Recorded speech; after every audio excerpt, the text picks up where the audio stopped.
자, 이야기의 시작은 짐작하시는 대로 역시 이스라엘이 또다시 악을 행하는 것으로 이야기가 시작됩니다. 1절 말씀 보십시오. 같이 읽을까요? 시작. 에훗이 죽으니 이스라엘 자손이 또 여호와의 목전에 악을 행하매. 본문은 또라고 지적합니다. 반복적으로 악을 행하는 이스라엘의 모습을 고발하고 있는 겁니다. 또다시 이스라엘이 범죄했습니다. 자, 이스라엘의 범죄 이후에 우리가 무엇을 짐작할 수 있습니까? 무엇을 기대할 수 있습니까? 그렇습니다. 이스라엘의 범죄에 이어지는 하나님의 진노, 하나님의 징계를 쉽사리 짐작할 수 있을 겁니다.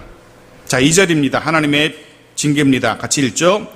여호와께서 하솔에서 통치하는 가나안 왕 야빈의 손에 그들을 파셨으니 그의 군대 장관은 하로셋 학고임에 거주하는 시스라요. 하솔이라는 나라가 등장합니다. 가나안 북부 지역의 중심지라고 할 수 있는 성읍입니다. 그런데 이곳은 이미 사실은 150여 년 전에 여호수아가 이스라엘이 점령했던 곳이 바로 이 하솔입니다.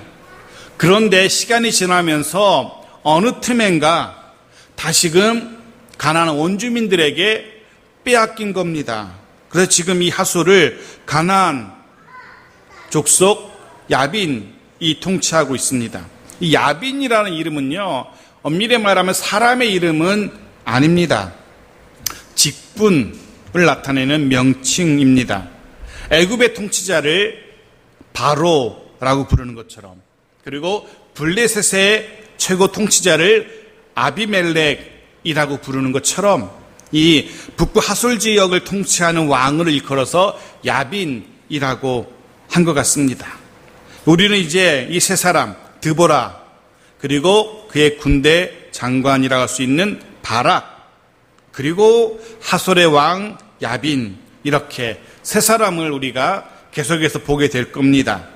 먼저 오늘 본문은 하나님께서 이 야빈에게, 하솔의 왕에게 이스라엘을 파셨다라고 기록합니다. 하나님께서 하나님의 백성을 마치 노예처럼, 종처럼 이방민족에게 팔아버린 겁니다. 그래서 결국 이제 이스라엘은 자유민이 아니라 이방인의 종, 소유물로 전락하게 된 겁니다. 그것도 자신들이 점령했었던, 한때 점령했었던, 자신들이 무력으로 빼앗고 쫓아냈었던 그 이방인들의 종으로, 소유물로 전락하게 된 겁니다. 3절 말씀 보십시오. 같이 읽죠. 시작. 야빈 왕은 철병거 900대가 있어 20년 동안 이스라엘 자손을 심히 학대했으므로 이스라엘 자손이 여호와께 부르짖었더라. 이 야빈에게는 무엇가 있습니까? 무엇이 있습니까? 철병거가 있어요. 그것도 900대라고 상세하게 설명하고 있어요. 철병거, 그것도 900대. 아시는 것처럼 당시로서는 이 철병거는 최첨단의 무기입니다. 강력한 군사력의 상징이 철병거인데 그런 무기가 무려 900대나 있었다는 겁니다. 우리말 성경에는 뚜렷하게 철병거가 얼마나 무시무시한 존재인지 잘 드러나지 않는데요. 히브리 원문은 그게 잘 드러나요. 원문에는 이렇게 되어 있거든요. 이스라엘이 부르짖었더라. 왜냐하면 철병거가 있었기 때문이다. 이렇게 되어 있습니다.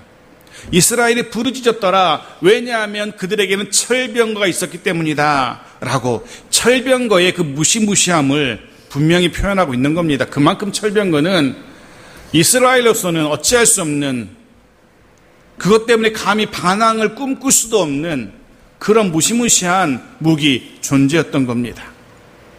그런 강력한 무기를 앞세워서 이스라엘을 학대합니다. 여기서 말하는 학대라는 단어는 쥐어짜는 걸 말하는 겁니다. 쥐어짜는 걸 말하는 겁니다. 얼마나 이스라엘을 쥐어짰는지 짐작할 수 있습니다. 그런 기간이 무려 20년. 잘 보시면 이방의 학대를 받는 기간이 점점 늘어나는 것을 볼 수 있어요. 점점 늘어나요. 8년에서 18년으로 또 이번엔 20년으로. 그만큼 이스라엘이 참 어리석은 거죠. 지난날의 교훈을 잊어버리고 또다시 범죄하고 그 20년이라는 세월 동안 여호와를 잊어버리고 다른 것을 바라고 다른 것에 목매었던 그들의 모습을 우린 짐작할 수 있습니다. 그 철병거 때문에 감히 반항은 꿈도 꾸지 못하고, 이 철병거에 대해서 한번 생각해 봅니다. 철병거처럼 도저히 어찌해 볼 수 없는 일들이 우리 인생에도 일어납니다. 철병거처럼 도저히 어찌할 수 없는 사람, 도저히 어찌할 수 없는 일들, 사건들, 내 힘으로는 도저히 어찌할 수 없는 상황이 있습니다. 그 어떤 수단, 방법으로도 해결할 수 없는 문제를 우리는 만나곤 합니다. 정말 막막합니다. 어떻게 해야 할지 도무지 모릅니다. 마치 이스라엘이 그 철병 앞에서 숨도 제대로 쉬지 못하고 있었던 것처럼 이 시대에 우리도 그와 같은 철병과 같은 것 때문에 힘들어하곤 합니다. 어떻게 해야 됩니까? 하나님 앞에 엎드려야 됩니다. 이스라엘처럼 하나님께 부르짖어야 됩니다. 그것만이 유일한 방법입니다. 그렇게 더 이상 버틸 수 없었던, 그렇게 쥐어짜는 야빈의 학대에 견딜 수 없었던 이스라엘, 드디어 살려달라고 또다시 여호와께 부르짖습니다. 말씀드린 것처럼 이스라엘의 이 부르짖음은 자신들의 악을 깨닫고 자신들의 불순종을 깨닫고 회개하는 회개의 고백은 아니었습니다. 그저 도저히 힘들고 도저히 괴로워서 못 살겠으니 제발 좀 살려달라는 부르짖음 신음이었습니다. 그나마 다행스러운 것은 20년이라는 시간이 지났지만 이제라도 이스라엘이 하나님을 기억해 냈다는 것이 그나마 다행입니다. 더 이상 바알이 아니라, 더 이상 아세라가 아니라 하나님을 기억하고 그 앞에 나와서 하나님 앞에 부르짖었다는 게 그나마 다행한 겁니다. 사랑하는 성도 여러분, 아무리 힘들고 아무리 어려워도 하나님 잊으면 안 됩니다. 하나님을 찾고 하나님께 부르짖어야 됩니다. 계속 반복해서 말씀드립니다. 특별히 사사기는 우리에게 계속해서 이야기합니다. 하나님은 그런 우리의 신음에 민감하신, 반응하시는 하나님이심을 우리에게 계속 보여줍니다. 긍휼이 많으신 하나님이시기 때문에 그렇습니다. 하나님께서 택한 자녀들을 끝없이 사랑하시는 사랑의 눈먼 하나님이시기 때문에 그렇습니다. 그러기에 우리 작은 신음에도 하나님은 응답하십니다. 자, 그런 이스라엘의 신음소리를 들으신 하나님께서 어떻게 응답하셨다고요? 사사를 세우시는 것으로 응답하십니다. 그래서 세워진 이가 온니엘이었고 에굿이었고 삼갈이었습니다. 자, 이번에는 누구를 사사로 임명합니까? 4절 같이 읽죠. 그때 랍비돗의 아내 여선지자 드보라가 이스라엘의 사사가 되었는데,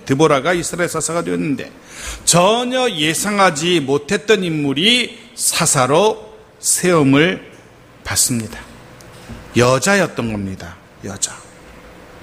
성경은 그가 여선지자, 여자였다는 사실을 분명하게 밝히고 있어요. 그것도 맨 앞에다가. 드보라가 등장하는 장면에서 그가 여자라는 사실을 밝힙니다. 왜냐하면 그만큼 드문, 아니 뜻밖의 인물이었기 때문에 그렇습니다. 유대인들은 아침에 일어나면 또 밤에 잠들기 전에 3가지 감사의 기도를 꼭 드린다라고 합니다. 첫 번째 감사 기도는 짐승으로 눈뜨지 않은 것을 감사한다라고, 즉 짐승으로 태어나지 않은 것을 감사드린다라고 합니다. 두 번째로는 이방인으로 태어나지 않은 것에 대해서 감사를 드린다 합니다. 마지막 3번째가 여자로 태어나지 않은 것에 대해서 감사드린다라고, 유대인들은 그 3가지를 매일같이 감사한다고 합니다. 그만큼 유대 사회에서 여자의 지위가 어떠한지 짐작할 수 있는 겁니다. 그런 때에 하나님께서 여자를 사사로 세우신 겁니다. 드보라에 대한 설명이 간략하게 나옵니다. 그는 먼저 랍비돗의 아내라고 되어 있습니다. 이 랍비돗이라는 단어가 진짜 남편의 이름인지 아닌지 불분명합니다. 이 아내라는 단어도 실제로 여자를 의미하는 것인지 진짜 한 남자의 아내를 의미하는 것인지도 불분명하고요. 그래서 많은 성경학자들이 이 랍비돗의 아내라는 단어를 랍비돗의 여인 드보라 이렇게 해석합니다. 랍비돗의 여인. 랍비돗은 횃불이라는 뜻이거든요. 그래서 해석하면 횃불의 여인 드보라 이렇게 해석하기도 합니다. 랍비돗은 사람 이름이 아니라 단어로 보고 이 아내라는 단어를 단순한 여자로 보고 랍비돗의 여인, 즉 횃불의 여인. 영적으로 칠흑과 같이 어두운 시대, 사사 시대에 밝은 영적인 하나님의 횃불을 들고 일어선 여사사 드보라라는 그런 해석인데요. 그럴듯한 해석입니다. 여하튼 우리가 알 수 있는 정보는 거기까지, 그 정도입니다. 그리고 조금 더 알 수 있는 것이 5절. 약간의 정보를 더 우리에게 주는데요. 같이 읽어볼까요? 시작. 그는 에브라임 산지 라마와 베델 사이 드보라의 종려나무 아래에 거주하였고 이스라엘 자손은 그에게 나아가 재판을 받더라. 그가 사사로 부름받기 전 일입니다. 종려나무 아래에 거주하였고, 여러분 성경을 읽으실 때 종려나무 아래에 누군가 앉아있다 라고 그러면 거기서 먹고 자는 것을 말하는 게 아니고요, 거기서 재판하는 것을 말해요. 그 풍성한 종려나무 가지 그늘 아래에서 당시 재판장들이 마을의 대소사들을 재판하고 했었거든요. 지금 드보라는 여자임에도 불구하고 재판장이 되어서 수많은 사람들이 그에게 나아가서 재판을 받고 있는 모습을 우리에게 보여줘요. 뭘 보여줍니까? 드보라라는 이 여자가 비록 당시에는 무시당하는 여인이었지만 이 여인만큼은 모든 이스라엘 백성들로부터, 주위 사람들로부터 그의 지도력을, 영적인 파워를 인정받고 있었던 여인이라는 사실을 우리에게 말해줍니다. 자, 여기까지가 성경이 우리에게 드보라에 대해서 알려주는 정보입니다. 분명 이 드보라라는 여인에 대한 정보가 그렇게 많지가 않습니다. 물론 다른 사사들도 성경은 그 사사들에 대해서 장황하게 설명하지 않아요. 왜냐하면 이스라엘을 구원하는 진짜 사사는, 이스라엘을 구원하시는 진짜 사사는 그 사사 너머에서 일하시는, 그 사사를 통해 일하시는 여호와 하나님이시기 때문에 성경은 지금 우리에게 이 사사를 통하여서 그 사사를 세우시고 사사를 통해 구원하시는 하나님에게 주목하도록 하고 있는 겁니다. 우리는 사사기를 읽어가면서 한 사람 한 사람은 사사의 기사뿐 아니라 그를 세우시고 그를 통해 일하시는 하나님을 주목할 수 있어야 하는 겁니다. 자, 그렇게 사사로 부름받은 드보라가 이스라엘을 구하기 위해서 일어섭니다. 그런 특이한 것은 이 드보라는요, 이스라엘을 구원하기 위해서 사사로 부름받긴 했는데, 사사로 일하긴 하는데 직접 칼은 들지 않아요. 어쩌면 사사들 중에 유일하게 무기를 들지 않은 사사라고 할 수 있어요. 그럼 그가 어떻게 일합니까? 6절 보십시오. 같이 읽죠. 시작. 드보라가 사람을 보내어 아비노압의 아들 바락을 납달리 게데스에서 불러다가 그에게 이르되 이스라엘 하나님 여호와께서 이같이 명령하지 아니하셨느냐? 넌 납달리 자손과 스불론 자손 10,000명을 거느리고 다벨산으로 가라. 드보라는 직접 칼을 들고 전쟁터에 나가지 않습니다. 대신에 바락이라는 한 남자가 등장합니다.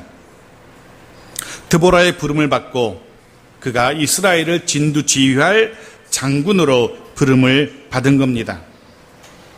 드보라는 지금 이 바락을 앞세워서 하솔왕 야빈과 싸우려고 하고 있습니다. 그리고 그에게 2가지 하나님의 명령을 전하죠. 첫 번째, 납달리 자손과 스불론 자손 10,000명을 이끌라는 명령이었습니다. 근데 흥미로운 것은 이스라엘은 12지파잖아요. 그런데 2지파만 꼭 집어서 이야기해요. 납달리 자손, 스불론 자손. 아마도 이 지파가 북부에 위치하고 있었고, 그래서 인접한 야빈에게 더 많은, 가장 큰 학대를 받았기 때문일 겁니다. 그래서 이들이 가장 앞장서서 그들 야빈과 맞서야 하기 때문에 이 2지파를 언급한 것 같아요. 첫 번째 명령은 만명을 거느리라는 명령이었고, 두 번째 명령은 어디로 가랍니다. 어디로 가라고요? 다볼산으로 가랍니다. 이 다볼산은 해발 한 500m 정도 되는 제법 가파른, 제법 높은 산이었어요. 이 만명을 이끌고 산 위로 올라가라는 겁니다. 그것이 하나님의 두 번째 명령이었어요. 군사들을 이끌고 산 위로 올라가서 그 산 위에 진을 치라는 하나님의 명령이었습니다. 먼저 아셔야 할 것이 있습니다. 하나님이 하실 겁니다. 분명 하나님이 이스라엘을 구원하실 겁니다. 하지만 그럼에도 불구하고 이스라엘이 해야 하는 수고가 있었다는 겁니다. 이스라엘이 땀 흘리고 헌신할 필요가 있었다는 겁니다. 하나님이 하실 거지만 그럼에도 불구하고 우리의 수고가 필요합니다. 하나님이 하실 것이지만 우리의 땀 흘림과 우리의 헌신이 필요하다는 사실을 성경은 분명히 보여줍니다. 모든 성경의 이야기들이 그렇습니다. 예를 들면 이런 겁니다. 하나님은 홍수 속에서 노아와 그의 가족을 구원하실 겁니다. 하나님이 하실 겁니다. 하지만 하나님이 그들을 구원하기 위하여서 노아가 할 일이 있었습니다. 노아와 그의 가족이 할 일이 있었습니다. 바로 방주를 만드는 거였습니다. 그 방주를 만드는 그 땀 흘림, 그 수고는 노아가 직접 해야 했을 일입니다. 해야만 했을 일입니다. 하나님은 야빈의 손에서 이스라엘을 구원하실 겁니다. 하지만 그 구원을 보기 위해서 바락이 만명을 거느리고 산에 올라가서 진을 치고 그리고 실제로 그들과 싸워야 하는 수고는 감당해야 되는 겁니다. 하나님은 그런 수고를 우리에게 원하십니다. 그런 헌신을 보기를 원하십니다. 지난주 한 주 쉬었지만 늘상 무더운 여름에도 금요일 오전 1시간 정도 전도지하고 전도용품들을 나눠줍니다. 지난번부터는 이제 생수를 얼려서 날이 많이 더워서 생수를 얼려서 하나씩 주고 있는데요. 엄청 덥습니다. 막 35도 막 이렇게 되면은 11시에도 34도, 35도 그러거든요. 하나님이 구원하시겠지만 그렇지만 하나님은 우리들의 수고와 헌신을 필요로 하시기 때문에 그렇게 전도지와 전도용품을 나눠주는 겁니다. 우리 창성교회가 설립한 지 4년이 넘었었습니다. 모든 성도분들이 말씀 안에서 든든히 잘 자라기를 기도하며 소원합니다. 분명 하나님께서 그렇게 하실 겁니다. 하나님이 하실 겁니다. 하지만 성실하게 하나님의 말씀을 선포하고 나누고 또 그 말씀대로 살 수 있도록 권면하는 그런 목회자의 수고가 반드시 있어야 할 겁니다. 더불어서 최선을 다해 말씀을, 선포되는 말씀을 마음속에 신비에 새기고 그 말씀대로 살아보고자 애쓰는 우리 모두의 애씀이 있어야만 하나님은 우리를 통하여 일하십니다. 또한 질적으로 양적으로 부흥하고 성장하기를 원합니다. 분명 하나님께서 하실 겁니다. 인간의 일이 아닙니다. 하나님께서 하실 겁니다. 하지만 복음을 나누고 주의 몸된 교회를 이야기하는 우리들의 수고와 헌신은 또한 필요합니다. 왜냐하면 하나님은 그런 우리의 수고와 헌신, 땀 흘림을 통해서 일하시는 하나님이시기 때문에 그렇습니다. 하나님은 하나님 홀로 놀라운 기적을 통하여서 일하실 수도 있지만 하나님 일하시는 방식은 연약한 저와 여러분을 통하여 일하시기를 기대하십니다. 원하십니다. 그럼 하나님의 기대대로 수고하고 헌신할 수 있는 우리 모두가 되어지길 바랍니다. 그럴 때에 하나님께서 이루시는 부흥과 성장을 경험하게 될 겁니다. 하나님께서 이루시는 사람이 인간적인 방법으로 인위적인 방법으로 이루는 부흥은요 결국은 문제가 생기더라고요.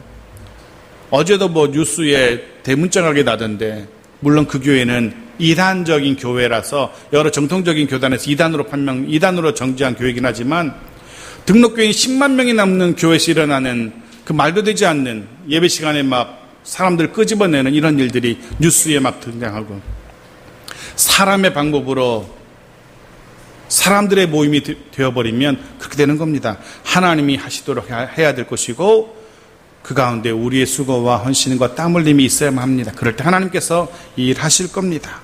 자, 하나님은 이스라엘의 구원을 위해서 바락의 수고와 헌신을 요구하고 계십니다. 아니, 더 나아가서 이스라엘의 수고와 헌신을 요구하고 계십니다. 물론 구체적으로는 바락에게, 더 구체적인 하나님의 계획이 전해집니다. 7절 말씀 보십시오. 7절 같이 읽죠. 시작. 내가 야빈의 군대 장관 시스라와 그의 병거들과 그의 무리를 기순강으로 이끌어 내게 이르게 하고 그를 내 손에 넘겨 주리라 하셨느니라. 이스라엘을 이끌어야 될 바락에게 구체적인 하나님의 계획이 전달되었어요. 하나님께서 철병거 900대를 거느린 야빈의 군대 장관 시스라를 이스라엘이 진을 치고 있는 그 다볼산 아래 기손 강으로 이끄실 거라는 하나님의 계획이 전달됩니다. 그리고 거기서 하나님께서 그들을 이스라엘 손에 넘겨주시겠다라는 것이 구체적인 하나님의 계획이었습니다. 이 계획이 너무나 절묘한 계획입니다. 핵심은, 이 계획의 핵심은 기손강이라는 이 단어에 있습니다. 기손강. 사실 말은 기손강이지만 비가 적은 가나안 땅에서 강이라고 불리는 곳들은 실제로는 거의 평지에 가깝습니다. 비가 오지 않으면 그 강은 다 말라버리고 바짝 말라버리거든요. 특히 건기에는, 비가 오지 않은 건기에는 이 강바닥을 다 드러내고 바짝 말라 있어요. 해서 비가 오지 않는 건기에는 이 강은 넓은 평원으로 돌변합니다. 평원으로 보입니다. 그러다가 갑작스럽게 비가 내리면, 비가 내리는 우기에는 그곳에 급류가 흐르게 돼요. 강물이 흐르게 되는 거죠. 그런데 지금 이 전쟁이 일어날 때, 이때 기손강은 건기였어요. 비가 오지 않는 계절이었어요. 해서 아무도 이 기손강에 물이 흐를 것이라는 것은 상상도 하지 못합니다. 이스라엘 군대도 그렇고요. 야빈의 군대도 그렇고요. 그냥 그곳은 평지지, 철병거가 달릴 평지지, 거기에 비가 온다는 것은, 그곳에 물이 넘친다는 것은 상상도 할 수 없었던 일이었던 겁니다. 해서 야빈의 군대 장관 시스라는 아무 걱정 없이, 아무 염려 없이 철병거를 이끌고 이스라엘이 진을 친 그 다볼산 아래 그 평지에, 기손강, 아니 기손평원에 모여든 겁니다. 그리고 우리는 짐작할 수 있죠. 이후에 야빈의 군대 장관 시스라와 철병거가 진을 치고 있는 이 기손강이 물로 넘칠 것을 우린 짐작할 수 있습니다. 하나님께서 갑자기 비를 내려서 땅을 물로 채우고 땅을 질퍽하게 하고, 당연히 철병거는 움직이지 못하게 됩니다. 그 무시무시한 무기 철병거를 무력하게 만드시는 하나님의 일하심을 보게 될 겁니다. 하나님께서 원하시면 건기에도 비가 내립니다. 우리나라도 요즘 비를 기다리는 것 같은데, 요즘처럼 태풍을 기다린 적이 없다고 하던데, 하나님이 하시면 하실 겁니다. 때가 되면 하나님께서 하실 겁니다. 자, 이런 계획이 바락에게 전달됩니다. 하나님께서 기손강에서 그들을 너에게 넘겨줄 것이야 라는 하나님의 구체적인 계획이 드보라를 통하여 바락에게 전달되었어요. 그런데 바락의 반응을 보십시오. 8절입니다. 같이 읽죠. 시작. 바락이 그에게 이르되 만일 당신이 나와 함께 가면 내가 가려니와 만일 당신이 나와 함께 가지 아니하면 나도 가지 아니하겠노라 하니. 바락이 조건을 달아요. 하나님이 명령하셨고 신뢰할 만한 구체적인 계획도 전달됐어요. 그럼에도 불구하고 조건을 달고 있어요. 어떤 조건입니까? 사사인 드보라가 함께 가야 한다는 겁니다. 참 못나도 참 못난 바락의 모습인데요. 여인의 바지가 아니지 치맛자락이라도 붙들고 싶은 바락의 모습입니다. 근데 사실 입장을 바꿔놓고 생각하면, 바락의 입장에서 생각해보면 충분히 이해가 돼요. 자, 첫 번째, 10,000명이라는 군대를 거느리고 다볼산으로 올라가라 했는데요. 생각해 보십시오. 이 10,000명, 이스라엘의 이 10,000명은요, 늘 전쟁을 연습하는, 늘 훈련하는 군사들이 아니었어요. 평소에는 그냥 농사 짓고 양치는 평범한 사람들이었습니다. 여기서 말하는 10,000명은요, 정규군이 아니에요. 평소에 농사 짓고 양치는. 그래서 그저 싸울 수 있는 남자 정도를 의미하는 겁니다. 그 이상도 그 이하도 아니에요. 그런 오합지졸, 어중이 떠중이 10,000명. 거기다가 이 10,000명이라는 숫자도 많은 숫자가 절대로 아닙니다. 상대는 지금 뭘로 무장했습니까? 철병거, 그것도 900대로 무장했어요. 사실 이 철병거 한 대면 일반적인 군사 수백 명, 수천 명을 상대할 수 있어요. 철병거 하나가 지나가면 우수수 다 주변의 군사들은 쓰러질 수밖에 없거든요. 그 철병거 끝에는 날카로운 창이 달려 있어요. 그 철병거 달려가면은요, 그 주변의 모든 군사들 다리는 다 잘려 나갑니다. 상대할 수가 없어요, 일반 군사들이. 그런 병거가 900대예요. 이 10,000명의 군사는 철병거 앞에 아무것도 아니라는 겁니다. 그러니 전쟁을 직접 싸워야 되는 바락이 불안할 수 있죠. 얼마든지 바락의 입장이 이해가 돼요. 그런데 바락이 미처 계산에 넣지 못한 것이, 바락의 머릿속 계산기에 두드리지 못한 것이 있었습니다. 바로 하나님이란 존재였죠. 하나님의 명령이 있습니다.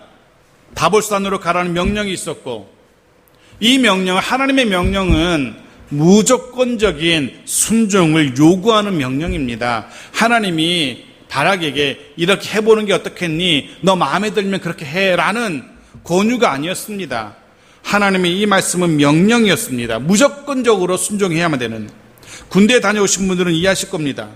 부대장이 명령을 내린다면 부대원들은 무조건 순종해야 됩니다. 혹 그 명령이 조금은 불합리해 보인다 할지라도 그것이 떨어진 명령이라면 순종해야 됩니다. 이런저런 이유로 핑계로 순종하지 않는다면 군인이라 할 수 없죠. 바락은 지금 이런저런 이유로 하나님의 명령에 순종하지 않고 있는 겁니다. 그에게는 이스라엘을 구원하실 전능하신 하나님에 대한 믿음이 적었던 겁니다. 사무엘상 17장 47절 같이 읽죠. 시작. 또 여호와의 구원하심이 칼과 창에 있지 아니함을 이 무리에게 알게 하리라. 전쟁은 여호와께 속한 것인즉 그가 너희를 우리 손에 넘기시리라. 전쟁은 누구에게 속한 것이라고요? 여호와께 속한 것입니다. 여호와의 구원하심은 군사력의 차이에 있지 않습니다. 여호와의 구원하심은 칼과 창에 있지도 않습니다. 그러기에 하나님께서 명령하신다면 의심하지 마십시오. 하나님이 승리를 약속하셨다면 의심하지 말아야 됩니다. 머뭇거리지도 말아야 됩니다. 그 약속 믿고 그 명령에 따라 순종해야 합니다. 그럴 때에 여호와 하나님의 승리를 맛보게 될 겁니다. 자, 9절입니다. 같이 읽죠. 시작. 이르되 내가 반드시 너와 함께 가리라. 그러나 내가 이번에 가는 길에서는 영광을 얻지 못하리니 이는 여호와께서 시스라를 여인의 손에 파실 것임이니라 하고 드보라가 일어나 바락과 함께 그레스로 가니라. 드보라가 바락의 청대를 합니다. 내가 같이 가마. 하나님께서 말씀하신 그곳에 그 전쟁터로 드보라가 가겠다라고, 반드시 가겠다라고 답을 합니다. 바락처럼 주저하지 않습니다. 이 찌질한 바락처럼 주저하지 않아요. 드보라는 한마디로 같이 가마 라고 대답합니다. 그 치열한 전쟁터 속으로. 왜냐하면 드보라는 하나님의 말씀을, 하나님의 약속을 철저하게 신뢰하고 있었기 때문입니다. 대신에 그 일로 인하여서 그렇게 주저했던 바락이기에, 하나님의 명령에 불순종했던, 하나님을 신뢰하지 못했던 바락이기에 영광은 얻지 못한답니다. 전쟁에 승리하긴 하겠지만 그 승리의 공, 그 영광은 바락의 차지가 아니라는 겁니다. 애써 바락이 싸우긴 싸우겠지만, 칼을 휘두르고 야빈의 군대와 시스라의 군대와 싸우긴 싸우겠지만 그 전쟁의 승리의 영광은 그의 몫이 아니라는 겁니다. 그런 생각을 하게 됩니다.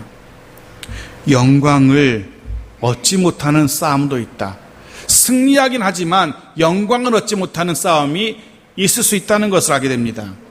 요한복음 11장 40절 말씀, 주님 이렇게 말씀하십니다. 같이 읽죠. 시작. 예수께서 이르시되 내 말이 내가 믿으면 하나님의 영광을 보리라 하지 아니하였느냐 하시니, 죽어서 무덤에 묻힌 나사로의 누이 마르다에게 주님 하신 말씀입니다. 아니, 어쩌면 이 말씀은 네가 믿으면 하나님의 영광을 보리라, 이 말씀은 어쩌면 오늘 저와 여러분에게 하시는 말씀인 것 같습니다. 왜냐하면 많은 사람들이 이렇게 말하곤 합니다. 하나님, 먼저 영광을 보여주십시오. 그러면 제가 믿죠. 하나님, 먼저 문제 해결해 주세요. 그럼 믿을게요. 하나님, 먼저 이 환경을 좀 바꿔줘 보십시오. 하나님께서 이 환경을 바꿔주신다면 제가 믿을게요. 그런데 하나님은, 주님은 거꾸로 이렇게 말씀하시죠. 믿어라. 믿으면 영광을 보리라.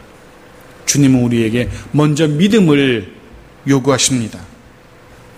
먼저 하나님을 신뢰하십시오. 먼저 믿음으로 반응하십시오. 드보라처럼, 바락처럼이 아니라, 그러면 영광을 보게 될 겁니다. 믿지 않으면, 바락처럼 믿지 않으면 영광을 누리지 못할 겁니다. 주님 오늘 저와 여러분에게 내가 믿으면 영광을 보리라 말씀하십니다. 말씀을 정리합니다.